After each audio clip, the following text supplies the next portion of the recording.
और सबसे बड़ी खबर यह है कि किसी भी वक्त टनल से बाहर आ सकते हैं फंसे हुए मजदूर। एक मजदूर को निकालने में 2 से 3 मिनट का वक्त लगेगा। टनल के भीतर प्लेटफॉर्म बनाया गया। पहले मजदूरों का शुरुआती मेडिकल चेकअप होगा। मेडिकल जांच के बाद मजदूरों को अस्पताल ले जाया जाएगा।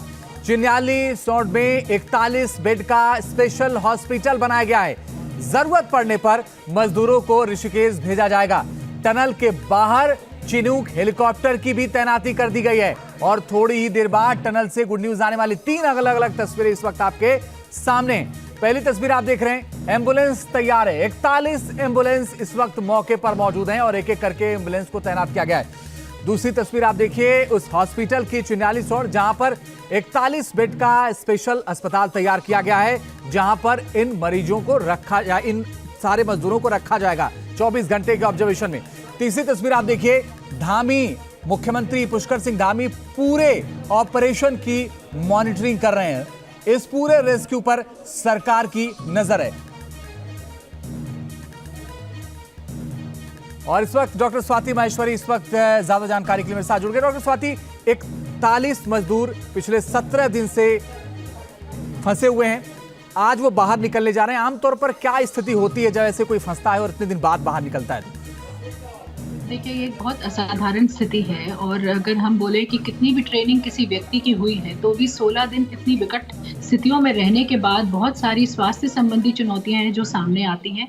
सबसे पहले जिस तरह से मानसिक स्थिति इस वक्त इन लोगों की है वो बहुत ज़्यादा इस वक्त परेशान करने वाली होगी, क्योंकि एक बहुत ज़्यादा अनिश्चितता का भाव उनके अंदर है, एक डर है उनके अंदर, एक उनके अंदर ये भावना है कि पता नहीं हम बचेंगे या नहीं बचेंगे, बाहर सुरक्षित निकल पाएंगे या नहीं निकल पाएंगे। और इन सब चीज़ों की वजह से उनको तरह तरह की परेशानियां सामने आ रही होंगी, क्योंकि मानसिक तनाव के कारण बार बार पैनिक अटैक होना, घबराहट होना, सांस लेने में दिक्कत महसूस होना या छाती में दर्द होना या उल्टी तक आ जाना या गफलत की हालत में जाना, ये सभी चीजें इसकी वजह से संभव है। और हो सकता है कि कुछ लोग जो अंदर हैं वो तरह तरह की समस्याओं से इस वक्त जूझ रहे हों।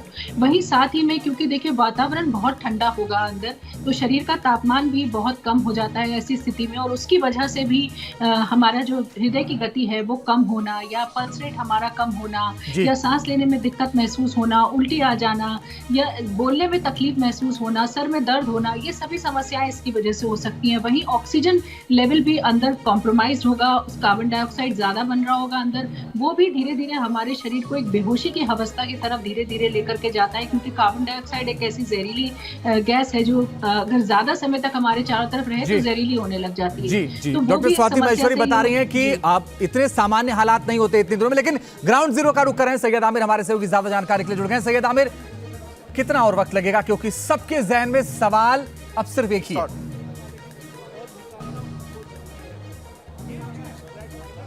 देखिए, न्यूज नेशन हमेशा ऑथेंटिक सोर्सेज से खबर देता है और लगातार हम आपको बताते रहे हैं कि हमारी जो खबर थी और उसके जो सोर्सेज थे वो इतने एक्यूरेट थे कि हमने पल पल की खबर जो जानकारी दी है